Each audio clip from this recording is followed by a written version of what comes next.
ലോക്ക്ഡൗണിൻ്റെ ഭാഗമായിട്ട് നിരവധി ഫോൺ കോളുകളാണ് എന്നെ തേടി വരാറുള്ളത്. എല്ലാവരും വിളിച്ചു പറയുന്ന ഒറ്റ കാര്യം എന്ന് പറയുന്നത് പോലീസുകാരെ കുറിച്ചാണ്. ഞാൻ ആവശ്യത്തിന് വേണ്ടിയിട്ടാണ് തെരുവിലിറങ്ങിയത്, പക്ഷേ പോലീസുകാർ എന്നെ തല്ലിച്ചതച്ചു. പോലീസുകാർ ഞങ്ങളെ ഓടിച്ചു വിട്ടു.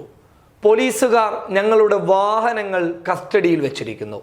പോലീസുകാർ ഞങ്ങൾക്കെതിരെ കേസ് രജിസ്റ്റർ ചെയ്തിരിക്കുകയാണ്. ഇങ്ങനെ നിരവധി കോളുകളാണ് എന്നെ തേടി വരാറുള്ളത്. ഞാൻ എല്ലാം തള്ളിവിടുകയാണ് പതിവ് രീതി. കാരണം അതെന്തുകൊണ്ട് ചെയ്യുന്നു എന്ന് വെച്ച് കഴിഞ്ഞാൽ, അനാവശ്യമായി തെരുവിലിറങ്ങിക്കഴിഞ്ഞാൽ പോലീസ് അവരുടേതായിട്ടുള്ള രീതിയിൽ കൈകാര്യം ചെയ്തു വിടുന്നതിൽ യാതൊരു തെറ്റുമില്ല എന്ന് വിശ്വസിക്കുന്ന ഒരാളാണ് ഞാൻ. പക്ഷേ കഴിഞ്ഞ ദിവസം എന്നെ തേടി ഒരു ഫോൺ കോൾ വന്നു. ആ ഫോൺ കോൾ തള്ളിവിടാൻ എനിക്ക് മനസ്സ് വന്നില്ല.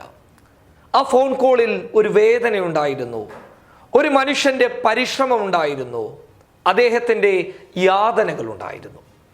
അതെ, ആ മനുഷ്യൻ പോലീസുകാരോട് പറഞ്ഞു, സർജറി ചെയ്ത കാലാണ് സാറേ, എനിക്ക് പുറത്തിറങ്ങാൻ പറ്റില്ല എന്ന്.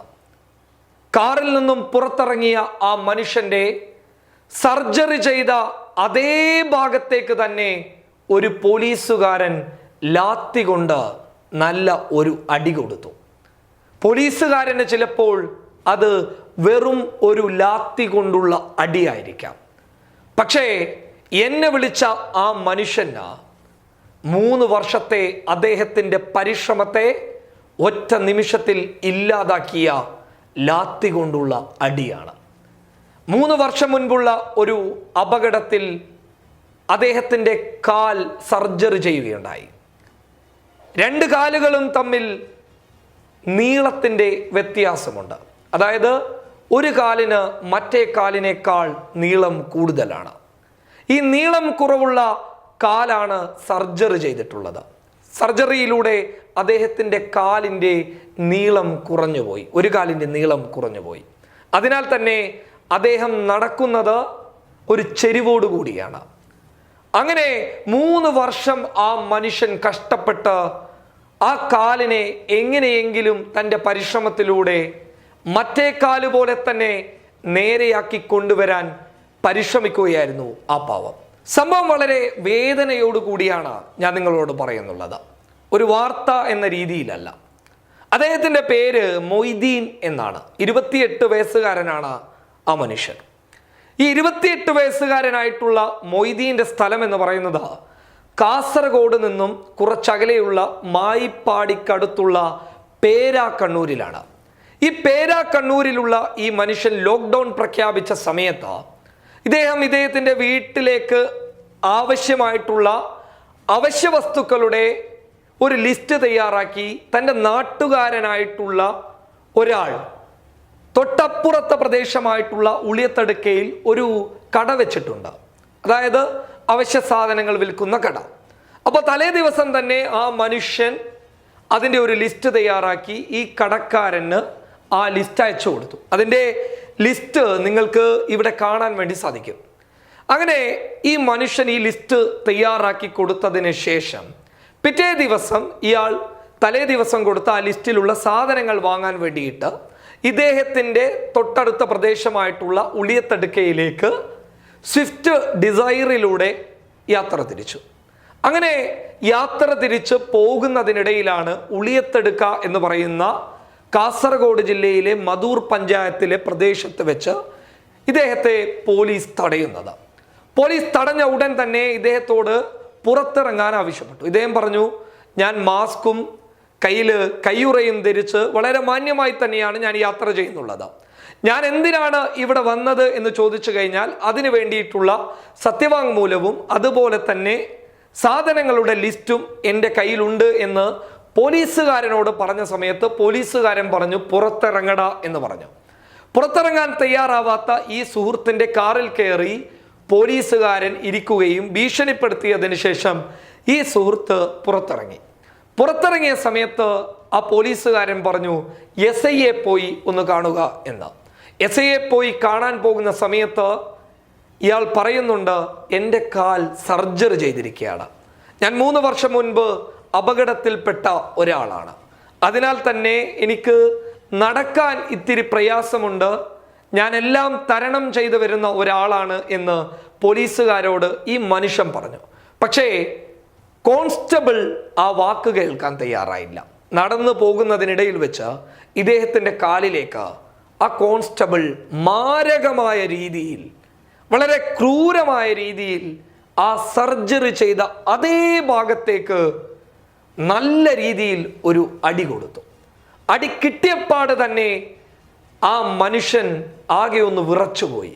കാരണം 3 വർഷം ഏതൊക്കെയോ രീതിയിൽ തരണം ചെയ്തുകൊണ്ട് തൻ്റെ കാലിനെ ഒന്ന് ശരിയാക്കിയെടുക്കാൻ ശ്രമിക്കുന്ന ആ മനുഷ്യന് ആ അടി കൊടുത്തത് ചെറിയ രീതിയിലുള്ള വേദനയൊന്നുമല്ല. ആ അടിയെ സഹിച്ചുകൊണ്ട് അദ്ദേഹം SIയുടെ അടുത്ത് പോയിട്ട് പറഞ്ഞപ്പോൾ SI പറഞ്ഞു വണ്ടി നേരെ സ്റ്റേഷനിലേക്ക് കൊണ്ടുപോകാൻ. അങ്ങനെ ആ മനുഷ്യൻ ഒടുവിൽ സമ്മർദ്ദങ്ങൾക്ക് വഴങ്ങി ആ വാഹനം സ്വിഫ്റ്റ് ഡിസയർ നേരെ വിദ്യാനഗർ പോലീസ് സ്റ്റേഷനിലേക്ക് കൊണ്ടുപോയി. വിദ്യാനഗർ പോലീസ് സ്റ്റേഷനിൽ ആ വാഹനം ഏൽപ്പിച്ച് ആ മനുഷ്യൻ അവിടെ നിൽക്കുന്ന സമയത്ത് പോലീസുകാർ പറഞ്ഞു പോലും വാഹനം തരുന്നില്ല, ഈ പേപ്പറിൽ നിങ്ങൾ ഒപ്പിട്ട് കൊടുക്കണമെന്ന്. അവസാനം അവിടെ നിന്ന് പോലീസുകാർ സമ്മർദ്ദം ചെലുത്തിയപ്പോൾ ആ മനുഷ്യൻ ഒപ്പിട്ട് കൊടുത്തു. ഒടുവിൽ ആ മനുഷ്യൻ പറഞ്ഞു, എനിക്ക് എൻ്റെ കാലിന് സുഖമില്ല, അതേ സ്ഥലത്തേക്കാണ് നേരത്തെ കോൺസ്റ്റബിൾ അടിച്ചിരിക്കുന്നത്, അതിനാൽ തന്നെ എനിക്ക് നടക്കാൻ പ്രയാസമാണ്, ഈ സമയത്ത് വാഹനങ്ങളൊന്നും ലഭിക്കുകയില്ല, അത് നിങ്ങൾക്ക് വ്യക്തമായി അറിയാം, അതിനാൽ തന്നെ നിങ്ങൾ വളരെ വ്യക്തമായി എനിക്ക് ഒരു വാഹനം ഏർപ്പെടുത്തി തരണമെന്ന് പറഞ്ഞപ്പോൾ ഒരു ചുക്കും നിനക്ക് ഞങ്ങൾ ചെയ്തു തരില്ല എന്ന് പറഞ്ഞ ആ മനുഷ്യനെ ആ സർജറി ചെയ്തിരിക്കുന്ന കാലുമായി 9 കിലോമീറ്ററാണ് വിദ്യാനഗർ പോലീസുകാർ നടത്തിയത്.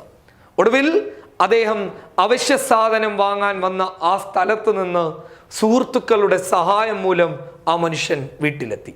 പക്ഷേ ആ മനുഷ്യന് വീട്ടിലേക്ക് കൊണ്ടുപോകാൻ വേണ്ടിയിട്ട് ആ കടയിൽ തയ്യാറാക്കിയിരുന്ന അവശ്യ സാധനങ്ങൾ വാങ്ങാൻ അന്ന് സാധിച്ചിരുന്നില്ല. അതിൽ പച്ചക്കറികളൊക്കെ ഉണ്ട്. അദ്ദേഹം പറയുന്നു, ഞാൻ പിറ്റേ ദിവസം എൻ്റെ ഒരു കുടുംബക്കാരനെ വിളിച്ചിട്ടാണ് ആ സാധനങ്ങൾ ഞാൻ തിരിച്ച് എൻ്റെ വീട്ടിലേക്ക് എത്തിച്ചത് എന്ന്. നിങ്ങളൊന്ന് ചിന്തിക്കുക, ഈ രീതി ശരിയാണോ? പോലീസ് ചെയ്ത ഈ രീതി ശരിയാണോ തെറ്റാണോ എന്നുള്ളത് നിങ്ങൾ തന്നെ വിലയിരുത്തുക. ഇങ്ങനെയാണോ പോലീസുകാർ അവരുടെ കർത്തവ്യം ചെയ്യേണ്ടത്? ഒരുപാട് നല്ല പോലീസുകാരുണ്ട്.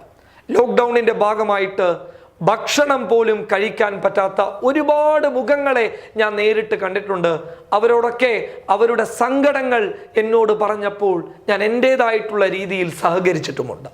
ആ വിഷമങ്ങളൊക്കെ ഞാൻ കൃത്യമായി മനസ്സിലാക്കിയിട്ടുമുണ്ട്. പക്ഷേ ഇക്കൂട്ടത്തിൽ ചിലരുണ്ട്, അവർ അപകടകാരികൾ തന്നെയാണ്, യാതൊരു സംശയം വേണ്ട. അത്തരക്കാർക്ക് നേരെ പോലീസ് കൃത്യമായ നടപടിയെടുക്കാൻ മുന്നോട്ട് വരണം. ഈ മനുഷ്യന് നീതി ലഭിക്കണം. പ്രിയമുള്ള സുഹൃത്തുക്കളെ, ഇത് നിങ്ങൾ അധികാരികളിലേക്ക് എത്തും വരെ വലിയ രീതിയിൽ ചർച്ചയാക്കി വിദ്യാനഗർ പോലീസ് സ്റ്റേഷനിലുള്ള ഇദ്ദേഹത്തിന് നേരെ നടപടി ചെയ്ത അവർക്ക് നേരെ കൃത്യമായ നടപടിയെടുക്കാൻ ഈ വീഡിയോ മൂലം എല്ലാവരും തയ്യാറായി മുന്നോട്ട് വരണം. അതിന് അധികാരികളിലേക്ക്, വേണ്ടപ്പെട്ടവരിലേക്ക് ഈ ദൃശ്യം എത്തിക്കുക. മറ്റൊരു പ്രധാനപ്പെട്ട സംഭവം കൂടി നിങ്ങളോട് പറഞ്ഞിട്ട് നിർത്താം. അതായത് കാസർഗോഡ് ജില്ലയിലാണ് ഈ സംഭവം നടന്നത്. ബ്ലഡ് ഡൊണേഴ്സ് കേരളയുടെ ഒരു പ്രവർത്തകൻ കുറച്ച് മാസ്കുകളൊക്കെ ശേഖരിച്ചിട്ട് ആ ശേഖരിച്ച മാസ്ക് ജില്ലാ പോലീസ് മേധാവിയെ നേരിട്ട് കണ്ട് ഏൽപ്പിക്കുകയായിരുന്നു. അതിൻ്റെ ചിത്രം അദ്ദേഹത്തിൻ്റെ ഫേസ്ബുക്കിൽ അപ്ലോഡ് ചെയ്തിട്ടുണ്ട്. ആ ചിത്രം നിങ്ങൾക്ക് ഇവിടെ കാണാൻ വേണ്ടി സാധിക്കുന്നതാണ്. ആ ചിത്രം അദ്ദേഹം അപ്ലോഡ് ചെയ്തതിന് ശേഷമാണ് അദ്ദേഹം തൻ്റെ വാഹനത്തിലൂടെ പുറത്തേക്ക് പോയത്. ഒടുവിൽ പോലീസുകാർ അദ്ദേഹത്തെ തടഞ്ഞു നിർത്തി ക്രൂരമായി മർദ്ദിക്കുകയും ചെയ്തു. കാരണം ചോദിച്ചില്ല, സംഭവം എന്താണെന്ന് അറിഞ്ഞില്ല, എവിടെ പോയതായിരുന്നു എന്ന് പോലും പോലീസുകാർ ചോദിക്കാൻ തയ്യാറായില്ല. അദ്ദേഹത്തിന് മർദ്ദനമേറ്റ ആ ചിത്രവും ഇവിടെ നിങ്ങൾക്ക് കാണാം. ഇതാണ് നിലവിൽ കേരളത്തിൽ സംഭവിക്കുന്നുള്ളത്, കാസർഗോഡിൽ സംഭവിക്കുന്നുള്ളത്. ഇത് ശരിയല്ല എന്നുള്ളത് നിങ്ങൾക്കും ഞങ്ങൾക്കും വളരെ വ്യക്തമായി മനസ്സിലാകും. എന്നിട്ടും എന്തിനാണ് ഈ മൗനം? മാന്യമായ രീതിയിൽ അവർ അവരുടെ ജോലി ചെയ്യട്ടെ. കൃത്യമായ രേഖകളില്ലാതെ തെരുവിലിറങ്ങുന്നവരെ ചെറിയ രീതിയിൽ അവർ വേണ്ട രീതിയിൽ ചെയ്തിട്ട് തിരിച്ചയച്ചോട്ടെ. അതിനോടൊക്കെ ഞങ്ങൾ പരിപൂർണമായും യോജിക്കുന്നു. പക്ഷേ ആവശ്യത്തിന് തെരുവിലിറങ്ങുന്നവരോട് ഇതുപോലെയുള്ള ക്രൂരത കാണിച്ചു കഴിഞ്ഞാൽ മിണ്ടാതിരിക്കാൻ ഞങ്ങൾ തയ്യാറാവുകയില്ല. ഇതിൻ്റെ പേരിൽ ഇനി എന്ത് സംഭവിച്ചാലും അത് പൊതുജനങ്ങൾക്ക് വേണ്ടി ശബ്ദിച്ചതിന് ഞങ്ങൾക്ക് കിട്ടിയ ഒരു സമ്മാനമായി ഞങ്ങൾ കരുതിക്കോളും. News desk public Kerala.